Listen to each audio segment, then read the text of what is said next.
Greetings, folks. It's cold outside and it's time to make some soup. So today we're going to whip up some potato soup.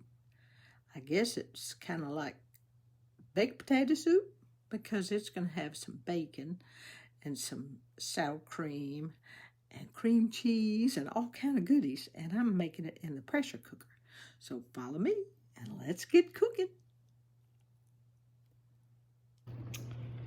Well, today we're going to make some potato soup. It's cold outside and it's soup weather, and potato soup is pretty good around this house. So this is what I'm going to be using. Now I've already sauteed this bacon, and that's going to be going in there.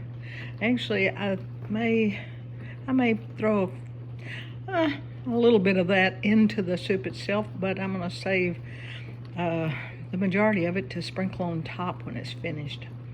So as you can see, this is a chopped up onion and celery.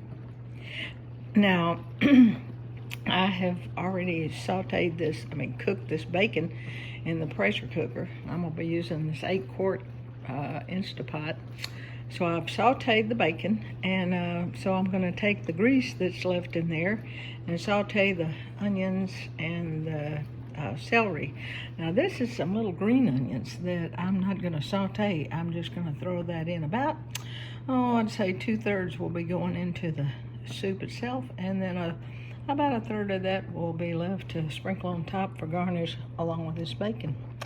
Now this was about 4 potatoes, and that's a Rubbermaid container that is about 7 cups. So I've just taken and cubed it up. There's some salt and pepper. And once this is cooked, I'm going to cook it all in the pressure cooker for about 10 minutes. And then once it has cooked, then we're going to take and add the sour cream and cream cheese. But yeah, sometimes adding this while it's trying to pressure, it'll curdle. So it's just easier to do it afterwards and let it just stir in gently. Okay, so now I'm getting ready to saute the celery and onions, and I'll show you that in a minute.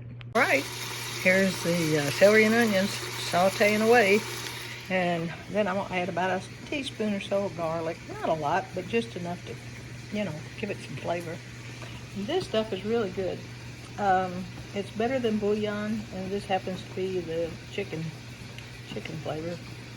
And roasted chicken, I guess. So I like making potato soup with the chicken broth, and this is just an easy way. So I'll be putting about 3 or 4 cups. I don't know. We'll see what I need once we get everything else in there. So that's just how it's coming. Okay, we got it all in there. The celery and onions were sauteed, and then I added the potatoes, and then I filled this up, just kind of covering the potatoes with the chicken broth, and I added the bacon in there and the little green onions. So now we're going to put the lid on, put it on sealing, not venting, and cook it for 10 minutes on high. So we'll check back later, see how it's coming. Well, my potato soup got finished. And my husband's already gotten in here and said it was really good. So I'm going to dip me up a bowl. Now, after it finished cooking, I added the cream cheese and the sour cream. And it was not thick enough for me. So I've got actually a large container of that Idahoan instant potatoes. So I sprinkled a little bit of that in there till I got it thick enough. But you can see that there's still got some potato chunks. So I'll show you my bowl in just a second. There you have it. Potato soup at its finest. Enjoy if you decide to try.